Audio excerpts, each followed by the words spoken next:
we'll be following the usual format of broadcast section first, then dailies, and we'll end with the Sundays. If we could ask everyone to raise their hand if they'd like to ask a question, and we'll look to get around as many people as possible. We'll start with Vicky Gomersall at Sky Sports News. Hi there, Thomas. How are you doing? Hi, I'm fine. Good, good. Thanks. Can we just start with Romelu Lukaku if we can? How's he looking? Is he fit for Sunday? Is he going to play? Is he going to be in your starting 11? Yeah, well, we have one more training to go, but the week was a heavy load for him because he was in the group with the late starters from our guys. So it was a kind of an overload week so far. Today was lower intensity, and tomorrow we will have an important training before the match. But like I said, if we are hoping that he's on the pitch for Sunday, and things look like it. Is he the last piece of your jigsaw, do you feel, Thomas, or are you looking to bring in some more signings? Because obviously you've let go a lot of players, so you've got a bit more funds. Do you think you're going to use that?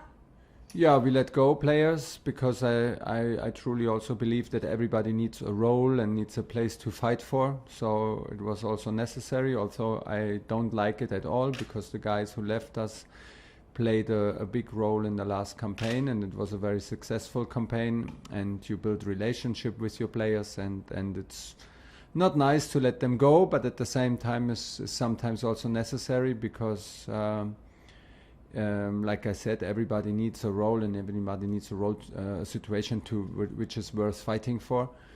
So these are the decisions we made. Is Romelu the missing piece? Well, we hope, but at the same time, we try to find solutions for any questions who are asked during games, and we want to still be a strong squad and a squad that comes from a team effort, and Romelu is that kind of personality and profile that we were missing up front, and from now it's our job to push ourselves to the limit. What about at the back then? Because it's an exciting new prospect I see, Sherva Chalobah. Is he going to stay in your plans? You know, because I know he's been out on loan. What's the future hold for him at the moment? Well, I think he did a fantastic pre-season with us, and he's a very good player, and even more important, a top character. He has both feet on the ground, and he took his chance very impressively. He played very good matches in pre-season. He performed 120 minutes against Villarreal and another strong 90 minutes now against Crystal Palace. So I think it's very logic that he stays with us and is looking for his chance here. Like you said, we let go some players, and Trevor is the guy that we absolutely want to keep, and this is the status for him. So he's going to sign a new contract then, yes? This actually I don't know. Actually, I absolutely don't know nothing about the contract situation. I just know that we had a talk yesterday, and I think that his situation is that he went out for loans. He had the minutes he needed to develop, and now is a good moment to stay with us and to be part of the group and do further steps to fulfill his dream, which is to be a part of a strong Chelsea squad, which he is in the moment, and we trust him, and he deserves this. This is not a gift.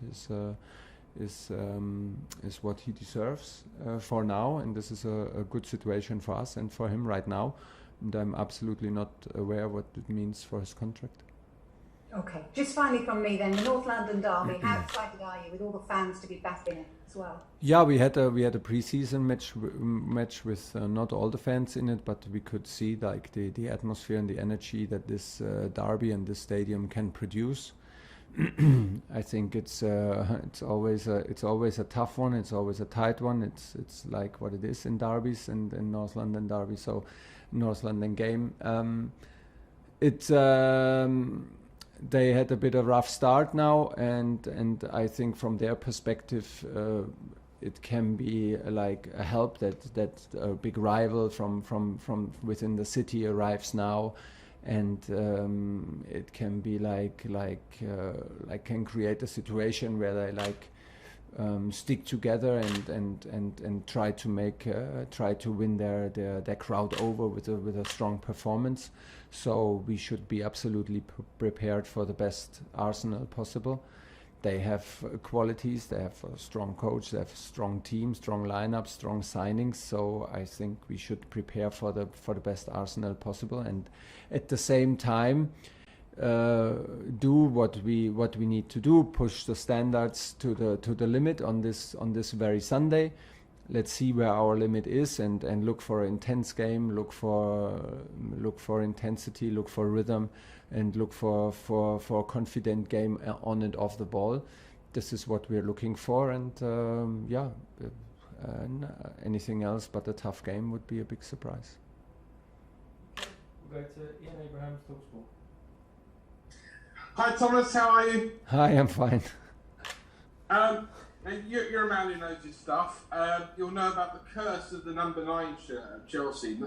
Generally, strikers who wear the number 9 shirt don't do very well, but I know that Romelu Lukaku is going to break that curse. How many goals are you expecting from him this season? 50, 60. Honestly, until winter. Normally until winter. No, we expect to have an impact. Let's see where the impact is. Of course, we expect goals. We should not talk around it. And he himself expects goals. And why? Because he delivered goals everywhere he played. So yeah, this is why he's here. And then we will see how far the impact goes. He is a big personality in the dressing room. But like I said before, I'm absolutely convinced that he will have a very positive impact on Timo Werner, on Kai Havertz, on Christian Pulisic, the guys who play with him, around him, and will maybe open spaces and attract the focus from the defenders. So let's see how we will measure it in the end. But that we demand, and he demands goals from him. Yeah, that is obvious. But I'm just now 1 week with him, and I get to know him better and better, and then we will set a clear target later in the season. Can you liken him to another striker that you've worked with? Who would you compare him to someone you've already worked with? Oh, this is a tough one. I think he's pretty unique from his physicality and from his ability to play with the back towards the goal. But for me, he's the strongest when he is in a half open position, even for transition game, to use his immense speed. So I think with this kind of physical power and at the same time, like being so fast and being so hungry and like a true goal scorer, in his characteristic, I think is also for me a unique and new experience. He's a very nice guy, that I can tell you. It's just very nice to see for us, and everybody told me about, and everybody was right. We are a good group, and it's very important to us to be a good group and to be a respectful group and a very democratic group where everybody is involved and feels and shares the responsibility. And this is a very, very good fit to us. So let's hope it stays that positive. Okay, we'll go to Olivia Bazzago, PLP. Hi Thomas. Hi. Can we just have an update on some team news on Hakim Ziyech, on why Christian Pulisic didn't train open training?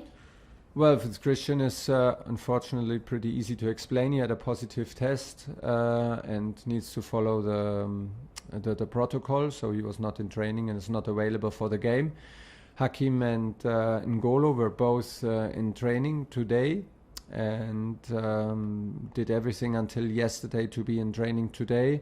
Had absolutely no problems, so we need to have another more physical, more intense training session tomorrow with them and with the team, and decide after tomorrow's training session at 11. But right now it seems very positive that both can be in the squad for Sunday.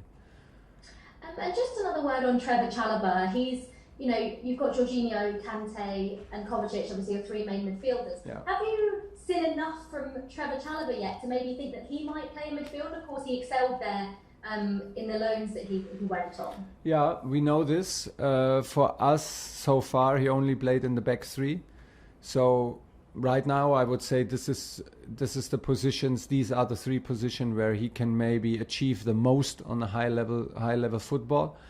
But it's only my opinion after 6-7 weeks, and there's enough room and enough space and enough time to convince me that he is maybe even a solution for us as a fourth midfielder. At one time we will maybe try it. One time there is some stuff to improve on this kind of level when the game is so tight, when you need to open spaces so quickly. It's a big difference to play in midfield in Premier League or with all the respect, or in a smaller team in France, where you maybe can rely on ball wins and transition game. We have also many phases where we have a lot of ball possession and need to find creative solutions. So hopefully we don't need to try it, because that would mean that our three top guys are in shape and healthy. But we have this in mind. We just talked on the pitch about it within the staff, because he was doing a good ball possession exercise in the middle of the pitch, and I just asked the same question to all of us: could he even be maybe the number 4 solution? We need to find it out and give some time in it. I think now is not the time to confuse him and to try too many roles. He settled in the back three. He knows now. He learns now what it takes to play on this position in terms of football tactics and behavior, principles of the game. Now he needs to learn what it takes to be a professional for Chelsea.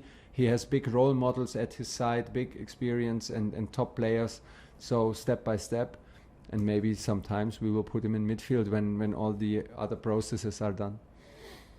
Okay, we have time for a couple more in this section. We'll go to George Cummins, BBC, and then end with Nick Jewell, PA. Thank you. Thomas, hello. I just wondered, I'm sure you're aware about this COVID outbreak at Arsenal, and how much of a different team are they going to be this week compared to the team that they played against Brentford? Yeah, they wasn't as good as they have been. I actually don't know what the team will be. It's a bit like it's a difficult one to predict.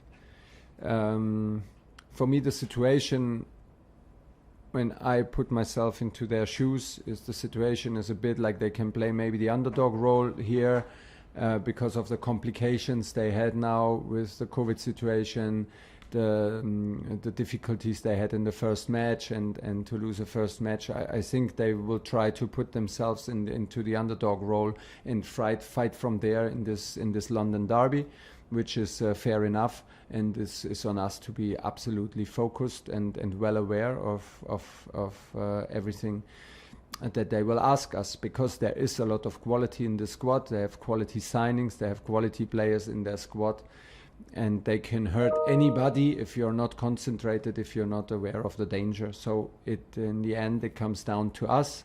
What do we demand of us? And there we will be very, very clear, and hopefully we can reach our top level to be able to produce a top result. Now, please don't sit on the fence with this question, but UEFA announced their men's player of the year. It's N'Golo Kante, Jorginho and Kevin De Bruyne. So if you had a vote, who would you be voting for? I would give 2 votes for my 2 players, of course. I cannot. It's clear. And the men's coach of the year, you're up for that. So you're up against Pep Guardiola and Mancini. So who would you be voting for in that one? I would not vote. Let the others vote. I mean, we know about it and I heard about it, but it's not the most important in before a match, not in between matches. It's in general not the most important, the individual awards. The most important is that we produce performances as a team that includes me, the manager, and everybody in the staff. And that includes, of course, every player. It's a team sport, and that's why we love it, and it will always stay like this. Thank you, and then we'll end on Nick Jewell, PA. Hi Thomas, hope you're well. Thanks for your time as always. Just with Hakeem, obviously great news that it's not a serious injury. He's had his issues before, hasn't he? I mean, I know it's not a completely normal pre-season for him, but it must have been better than last year. And I mean, do you think that we can see the best, and you can see the best of him this season? Hopefully, maybe with a partnership with Lukaku, that could be quite tasty, couldn't it? Of course. Chances you create directly in India. Actually, any partnership could be very promising when Hakim plays on a high level of his on his high level. I think he was very promising in the preseason. He had some very good matches last season. Also some difficulties and hard decisions from me to take. But the preseason was very promising and pretty impressive from him. The attitude he arrived here was absolutely the right attitude to grow and to show personality. This is what he did fantastic from day one. He was decisive in every single friendly game we played, and he was decisive actually in the first competitive game in the final against Villarreal. Very, very unfortunately he got injured, so now we need to take care of it, because on one side we are very happy that he's back on the pitch. The other side is that a shoulder injury can be a bit tricky, so tomorrow is a decisive game for him, and then we will see how far it can go and how much sense it makes.